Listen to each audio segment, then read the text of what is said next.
Hey guys, welcome to the Overnight Journey, vlog number 19. I want to start by thanking Nicole for making a donation today. I definitely appreciate it. Absolutely grateful for your donation. I was concerned today was going to be a day without any donations, and you came through. You got a donation on the board, so it was not a donation-free day, which is awesome. Definitely appreciate that. We have raised $3,140 for the American Foundation for Suicide Prevention. We are 90% of our way to the goal of $3,500. So definitely awesome. I really appreciate it. Let's continue to donate, share, really get the word out. I just want to keep pushing it. Let's just raise as much money as we can for such a good cause. It helps to fight suicide, raise awareness for mental health, support survivors of suicide, just so much that they do. And you can go to afsp.org and just read about all of the things that the money goes for. It's really amazing. I continued my podcast listening today on my way to and from work, and there was a guy talking about emotional hygiene and mental hygiene. And it was an interesting concept, something that I hadn't really thought about before. Basically, he started by telling a story of this 5-year-old that was standing on a stool brushing his teeth, and he fell off the stool, got a little scrape, got back up on the stool, and immediately reached for the Band-Aid so he could put a Band-Aid on his scrape. So there's this kid at 5 years old who already knows that he needs to brush his teeth to take care of them, already knows that he needs to put a Band-Aid on his scrape so that it doesn't get infected. You know, we learn from a very early age how to take care of our physical health.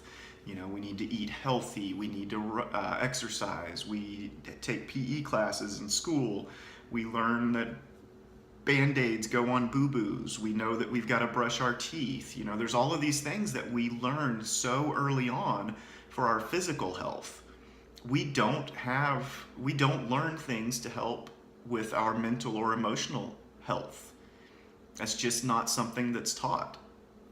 You know, I remember being in school and it was more about, here's all of these things you should be.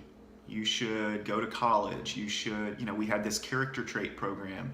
You should be courageous. You should be perseverant. You should be all of these different things, but nothing to really prepare you emotionally for how to reach those things. So it just got me thinking about, you know, what if we had, you know, we've got physical education. What if we had mental or emotional education?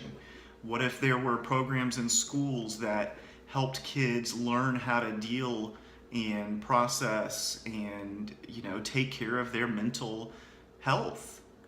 What if we learned emotional hygiene at a young age like we do physical hygiene? How much of a difference would it make? You know, it's just really something to think about. You know, it's kind of a really cool concept. And, you know, I was thinking about, you know, what more can be done to raise awareness, or not raise awareness, but to deal with mental illness and mental health issues. And I think that's a good start. You know, teach how to deal with your emotions and how to have emotional hygiene.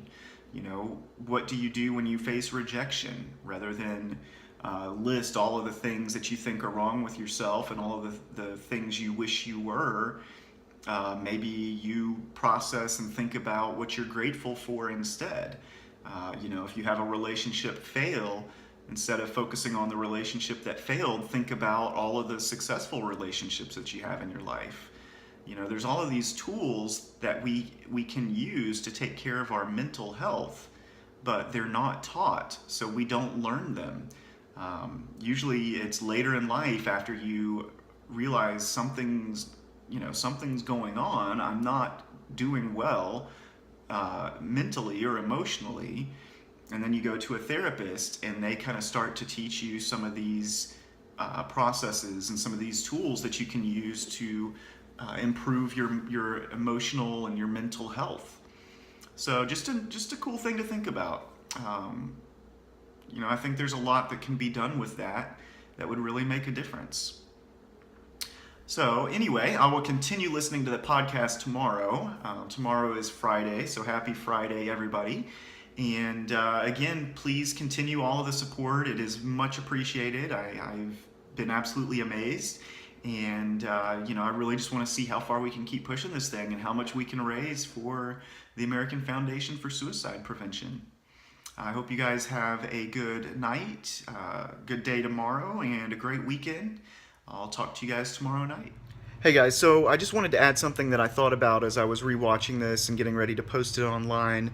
When I was talking about, in school, you're told all of these things that you should be. Another point I wanted to make on that is, if you are having mental or emotional issues in school and you're having people tell you what you should be and you don't feel like you can be that does more harm than good. So rather than saying you should be all of these certain things, maybe we should be focusing on other things. Maybe we should be focusing on how to prepare people emotionally to deal with life, and then they will be able to be those things, rather than making people feel bad about who they are or whether or not they think they can be those things. Maybe we need to prepare people for life and teach them emotional hygiene. I am really tired. I can't even keep my eyes open. But anyway, I just wanted to add that and make that point there. Good night.